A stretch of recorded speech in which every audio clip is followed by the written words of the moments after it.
Hello everyone, this is Kaushal and welcome to English point. तो आज की क्लास में हम कुछ आपको रूल्स बताएंगे और साथ ही साथ एक्सरसाइज भी कराएंगे, जिसमें बताएंगे कि किस तरह से मोस्टली स्टूडेंट प्रपोजिशन का जो प्रयोग है वो गलत कर लेते हैं सेंट में, और किस तरह से उन्हें सेंटेंस में सही तरीके से प्रपोजिशन का प्रयोग करना चाहिए। तो आज की क्लास में है यूजिंग द रॉन्ग प्रपोजिशन।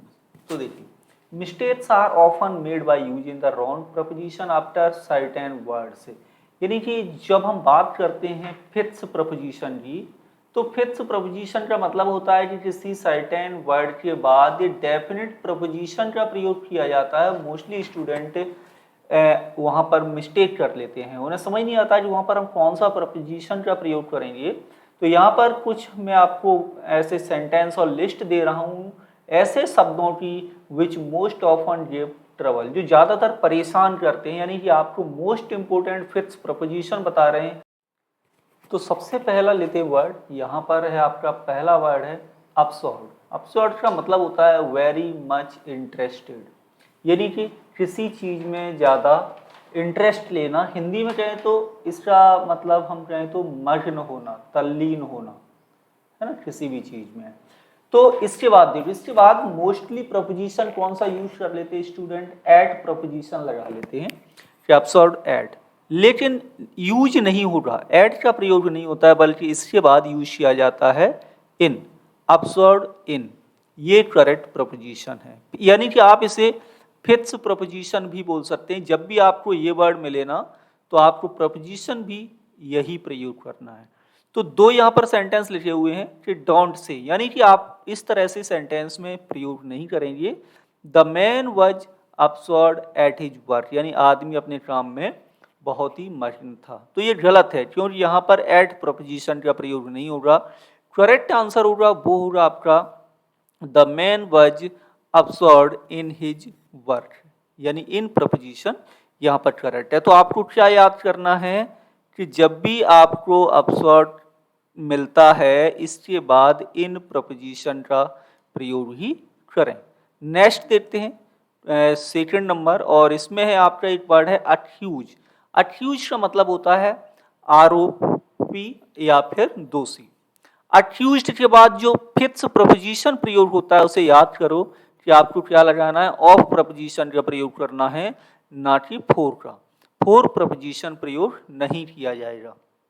तो सेंटेंस देखिए कि she accused the man for stealing, यानी कि सी कोई फीमेल है, उसने आदमी पर चोरी का आरोप लगाया। लेकिन ये सेंटेंस गलत है, क्योंकि यहाँ पर ये जो प्रपोजिशन प्रयोग हुआ ये आपका यूज नहीं होगा, फोर का यूज नहीं होगा। तो राइट आंसर इसे हम कैसे बनाएंगे?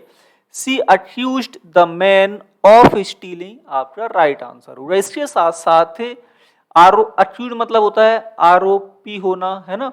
लेकिन चार्ज, किसी पर चार्ज लगाया जाता है ना, पुलिस चार्ज लगाती है या कोई व्यक्ति किसी पर आरोप लगाता है, तो यदि वर्ब चार्ज लिखी हुई है, इसके साथ जो प्रपोजिशन आएगा वो आएगा फिर विद, यानी चार्ज विद होता है। यानी जब भी सेंटेंस में चार्ज एज ए वर्ब के रूप में प्रयोग हो रहा है, तो उसके बाद आपको विद प्रपोजिशन लगाना है। जैसे the man was charged with murder, यानी आदमी पर मर्डर का आरोप लगाया गया। लेकिन यदि यहां पर मैं लिखता अक्यूज्ड, तो क्या होता sentence? The man was accused of murder. Clear है ना? तो ये पॉइंट आपको याद रखना है। नेक्स्ट है तीसरा अकस्टम्ड टू। तो अकस्टम्ड के साथ टू प्रपोजिशन लगाना है आपको, ना कि विद प्रपोजिशन का प्रयोग करना। अकस्टम्ड का मतलब होता है आपका आदी होना।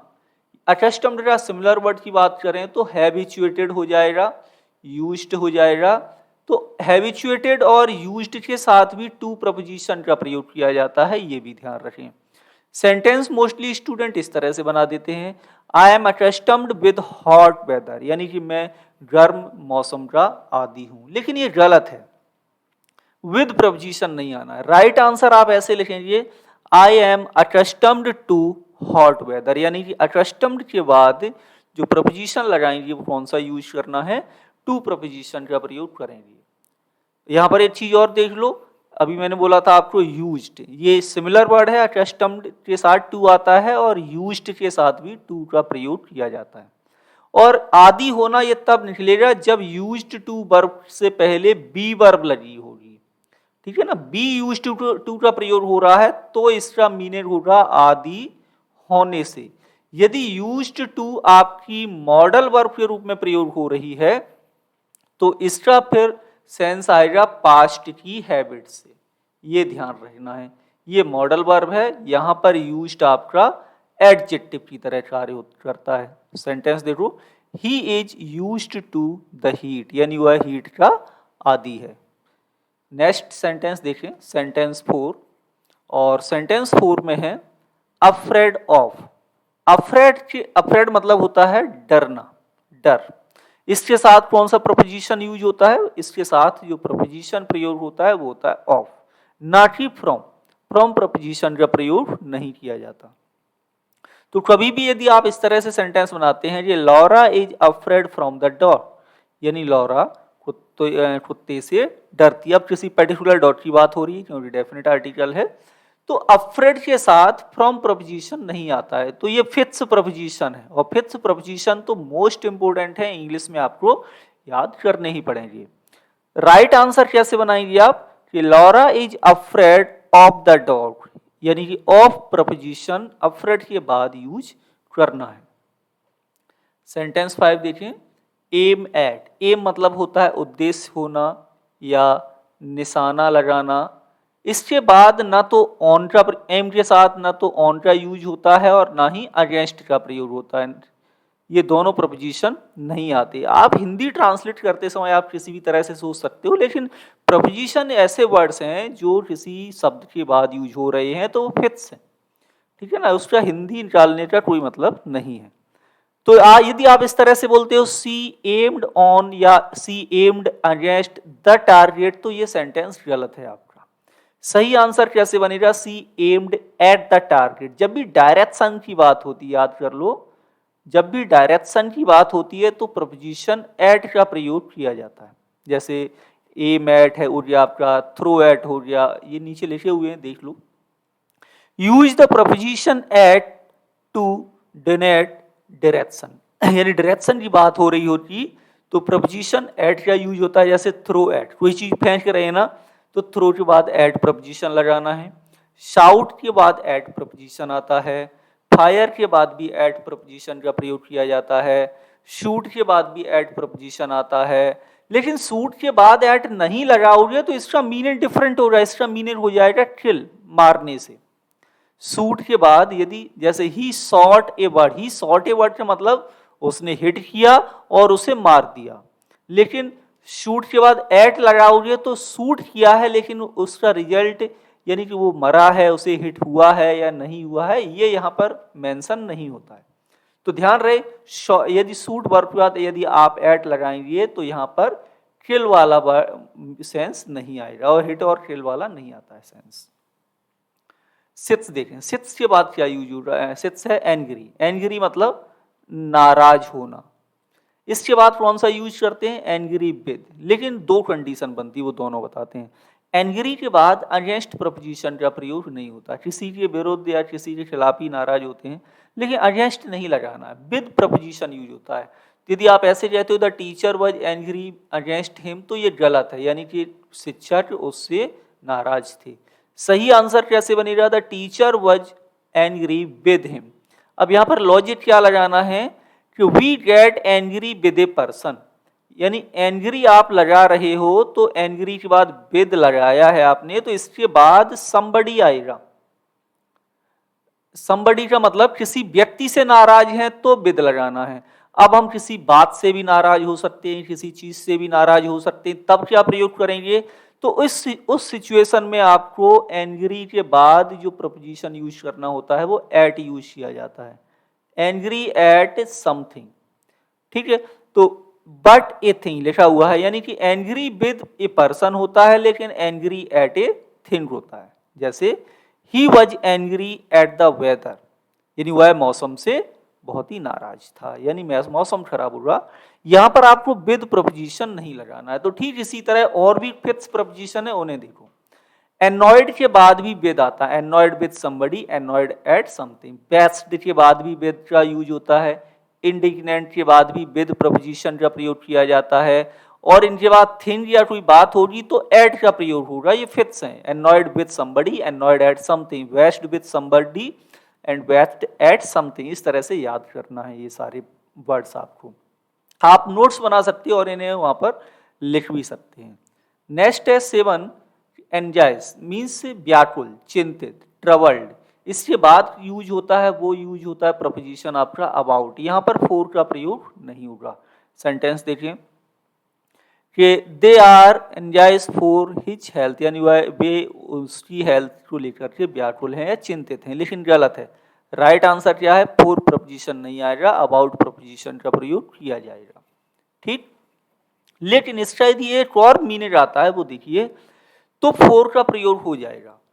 एंजाइज meaning wishing very much takes for, यानी कि किसी के प्रति बहुत ज्यादा अपन चिंता करें, किसी से बहुत ज्यादा इच्छा रखें। यहाँ व्याकुल और चिंतित से अर्थ नहीं है ना, विशिंग वेरी मच से है।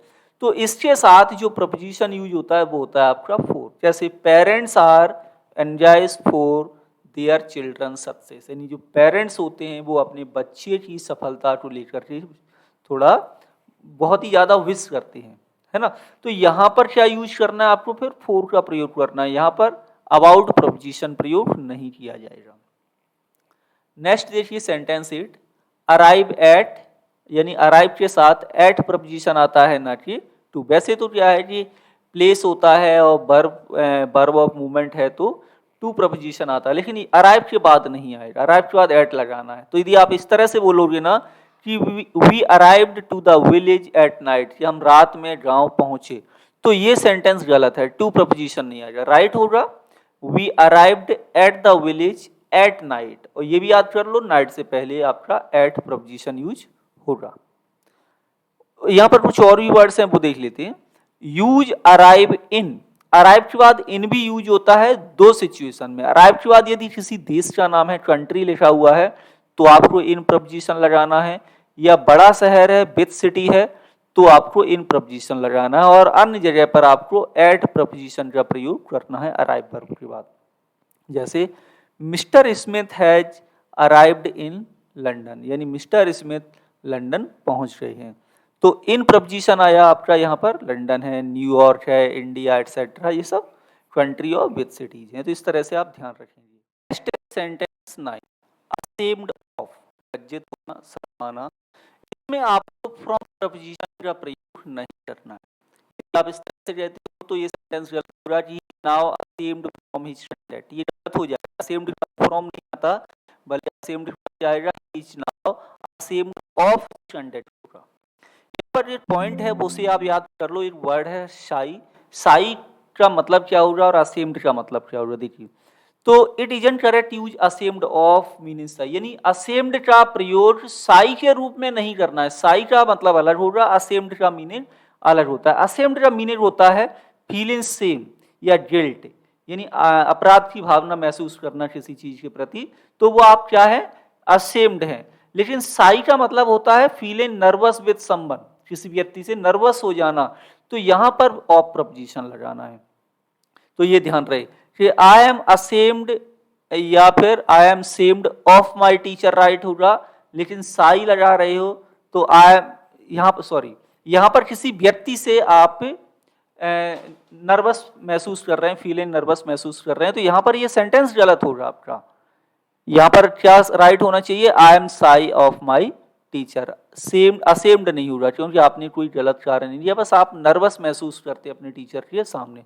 तो ये जो यूज हुआ है असेम्ड का, ये गलत है, और नीचे वाला जो सेंटेंस लिखा हुआ है आपका ये राइट है। नेक्स्ट है, और यहाँ भी कई बार मिस्टेक्स हो जाती हैं। सबको पता है कि बिलीव के बाद इन प्रपोजिशन का प्रयोग होता है ना, टू का प्रयोग नहीं होगा। लेकिन एक पॉइंट है यहाँ पर, वो देखें। तो यदि आप इस तरह से जाओगे तो सेंटेंस गलत होगा कि वी बिलीव टू गॉड, गलत हो जाएगा कि हम भगवान में विश्वास करते हैं। करेक्ट आंसर आपका बनेगा वी बिलीव इन गॉड, ये राइट होगा। ध्यान देने वाली बात यह है कि बिलीव का मतलब होता है हैव फेथ इन, तब तो आप इन प्रपोजिशन लगाएंगे। लेकिन बिलीव के बाद इन प्रपोजिशन नहीं आएगा। Means to regard something as true, जब आप किसी चीज को सच के रूप में मानते हो तो फिर इन प्रपोजिशन नहीं लगाना। जैसे बिलीव एवरीथिंग ही सेज, हर चीज पर भरोसा करो जो भी वह कहता है। तो आप ऐसे नहीं कह सकते बिलीव इन एवरीथिंग, ये गलत हो जाएगा सेंटेंस। तो आज की क्लास में इतना ही। आई होप क्लास आपको अच्छी लगी होगी। क्लास अच्छी लगे तो कमेंट के माध्यम से बताइए, इसके आगे की अपन और भी सीरीज शुरू करेंगे। इसके साथ साथ इंग्लिश पॉइंट का ऐप डाउनलोड कर सकते हो आप लोग, प्ले स्टोर पर आपको मिल जाएगा, और वहाँ पर भी कोर्सेस हैं, उनको आप ले सकते हैं बेहद कम फीस में। और वहाँ पर आपको PDF नोट्स से, इसके साथ साथ मॉक टेस्ट आपके लिए डेली अपलोड्स हो रहे हैं, वीडियो लेक्चर्स आपको वहाँ पर मिलते हैं। और ज़्यादा जानकारी के लिए आप लोग नीचे मोबाइल नंबर है उस पर आप मैसेज कर सकते हैं। मिलेंगे आपसे अगली क्लास में। Thank you for watching.